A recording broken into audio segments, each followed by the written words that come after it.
हाँ जी, mister Iftikar Ahmed. Sir AQ number 1347। Minister in charge tribal affairs. AQ number 1347. Sir, the information with regard to ongoing projects in the Rajouri constituency is enclosed as Annexure A. There are 76 ongoing works. Part B, Gujar and Bakarwal hostels. As regards Gujar and Bakarwal hostels, during the current financial year 24-25, funds to the tune of 1833.40 lakhs, rupees 1801.90 lakhs under major head 2225 and rupees 31.50 lakhs under subhead 1796 were released in favor of 28 Gujar and Bakarwal hostels having intake capacity of 3,000 students for further utilization after following financial codal formalities. Hostel-wise details of the funds released under diet head is enclosed as Annexure B. Pahadi hostels managed by social welfare departments. The reply as submitted by social welfare departments is as under.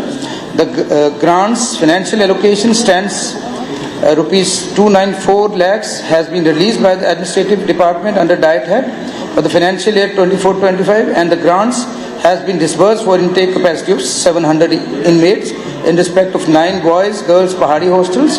As per government guidelines, the Pahadi board has desired to enhance the diet and food charges due to expensive essential commodities and other daily needs items in the market. The hostel-wise disbursement of diet charges is enclosed as Annexure C.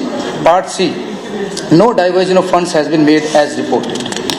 Yes, Iftikhar साहब। Sir इसमें minister साहब ने जो बोला कि मैंने detail इसमें मांगी थी कि जो ऑनगोइंग प्रोजेक्ट ST ये ट्राइबल सब प्लान में रजौरी कॉन्स्टिट्यूंसी में चल रहे हैं, 76 टोटल वर्क हैं जिसमें सिर्फ 16 कंप्लीट है और 31 मार्च को आज कितने दिन रह गए हैं वो आपको पता है, सिर्फ 10 दिन भी नहीं रहे और 76 में से 60 काम अभी कंप्लीट ही नहीं है। ये हालत है डिपार्टमेंट के कामों की। और दूसरा मैं मिनिस्टर साहब से जानना चाहता हूं कि मैंने उनसे पूछा था कि डाइट कंपोनेंट जो है चाहे वो गुजर बकरवाल हॉस्टल्स हैं या पहाड़ी हॉस्टल्स हैं उनका 100 रुपया है पर बॉर्डर, तो उसको बढ़ाने के लिए क्या इसमें कोई इन्होंने प्रोविजन रखा है या बढ़ाना है तो कब तक बढ़ाना है। और तीसरा जो पहाड़ी हॉस्टल है वो पहले क्योंकि वो ST जुमरे में नहीं था तो उसको सोशल वेलफेयर डिपार्टमेंट उसको मैनेज करता था, अब क्योंकि वो उनको भी ST मिल गया तो वो ट्राइबल डिपार्टमेंट में कब उसको वो टेक ओवर करेंगे ताकि उनको भी सेंट्रल स्पॉन्सर्ड स्कीम का बेनिफिट मिल सके।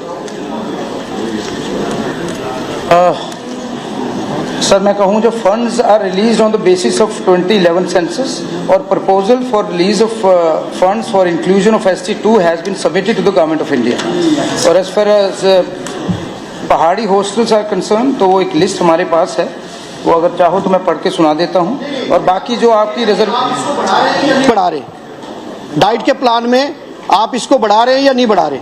बिल्कुल बढ़ा रहे हैं जनाब, इसको आपसे बैठकर इस पर मशवरा कर लेंगे। पर जब ट्राइबल डिपार्टमेंट कब टेक ओवर करेगा?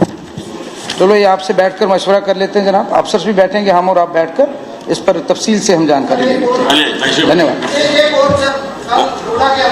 हमारा गुजर बकरवाल वहाँ एक उसकी टांगे कट गई लेकिन हमारे पास चॉपर नहीं था क्योंकि गरीब आदमी था, उसको एयरलिफ्ट करते उसकी टांगे जो है वो वहीं पड़ी रही खेत में ही।